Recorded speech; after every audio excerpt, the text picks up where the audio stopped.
A guy from Scientific American went into a huge tank full of piranhas and survived. But in general, you probably don't want to. Okay, so Hollywood would have you believe that you jump in with a piranha and it will strip the flesh off your bone. In a feeding frenzy. It was there in the James Bond movie Piranha 2, and even in games such as Lara Croft Tomb Raider 3. Minutes there and all he left with his bones. I'm sorry they lied to you. They don't do that sort of stuff. There's about 40 different species of piranha, and a few of them are totally vegetarian. And so every year in the Amazon, when you get the big rains and the floods, an area the size of the United Kingdom is flooded. Of England is flooded for about 7 months. And the vegetarian piranhas spread out and eat the flowers and the seeds and the nuts and all that sort of stuff, and they live perfectly well. But most piranhas are in fact meat eaters. Only a few species are aggressive. The number of cases on record, and they've gone looking very carefully, of piranhas killing a human is approximately 0.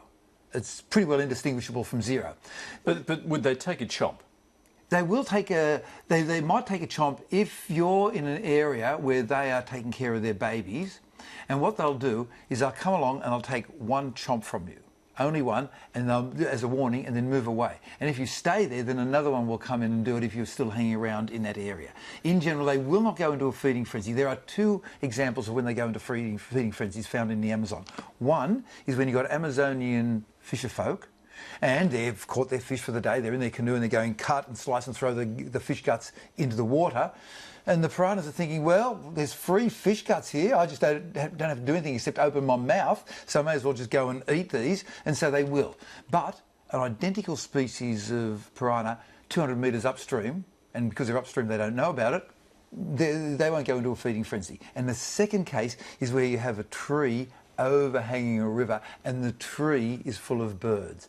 And the birds get fed by their parents, and the parents come back to the birds and go, "Ah!" and vomit into the mouth of the baby, and sometimes they miss. Oh, and they catch some of that. Yeah, Lovely. and the piranhas are thinking, oh, free food from above. Yeah. Vomit, pre-digested. And occasionally tasty. A bird will fall down. But they will not strip the bones off in just seconds. However, if the body has been there for 4 days, a dead body that was already dead, they will strip the flesh off the bone. Do they hunt in packs, or should I say schools, where they could attack one, you know, if someone was in the water, there would be a school of them that would attack? School size is about 20 and has never been seen. In fact, they do the opposite.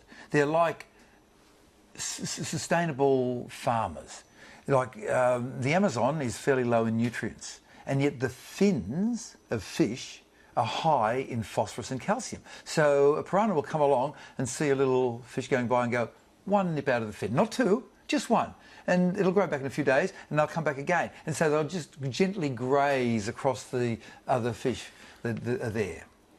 And it turns out that we can actually use this knowledge to make better ballistic armour. Well, in fact, your shirt reminds me of that because it looks a little like fish scales. Yeah, well, if you look at the front end of the piranha, it's just teeth, right? And the teeth are really sharp. In fact, if you just look at the sharpness of the tooth, the curve on the end, it is as sharp as a razor blade. And then, if you compensate for the fact that it's harder than steel, less compressible than steel, because steel is elastic, whereas teeth are more like a ceramic, it is then equivalent to the sharpness of the sharpest chef's kitchen knife. They've got really sharp teeth. And yet there is this 200-kilogram fish, 2.5 metres long, that is completely immune to the piranhas because it's got these scales, roughly the size of the palm of your hand, about 10 centimetres across, and they're a bilaminar material. On the outside, it's really hard ceramic, incredibly hard, and it's corrugated, so it gives it a bit of flexibility. And then underneath, there are these layers of, we've got individual fibrils of collagen that are then laid into small bundles, that are then laid into bigger bundles and even bigger bundles, and then finally the bigger bundles are laid at 65 degrees to each other, and the piranhas come along and go, nothing, got nothing. So not only resistant to a piranha's tooth, but you're saying potentially bulletproof. If we learn this technology, there's an old saying among engineers, do not reinvent the wheel. And so we're learning so much from the land of engineering, in engineering from the animal kingdom. And so if we can then incorporate this technology, because I was in Afghanistan recently and I was wearing the McBass, which is the modular combat ballistic armour system, It's really heavy, man. After a couple of hours, you're really feeling the weight of it. And if you can have something lighter and stronger, but of course, then we shouldn't have wars, and we should all love each other very much anyway. Well, and maybe scuba divers could incorporate it in their wetsuits, and shark attacks no longer a problem. Sure. Like we're already discovering with micromaterials, you know how with normal insulation, if you want to insulate against heat, you've got to have bulk. They've discovered how you can get a single layer of atoms following a trick from the animal kingdom, and that will either absorb the heat or reflect it. Don't reinvent the wheel, man. Dr. Karl, thanks very much. Thank you, Dr. Andrew.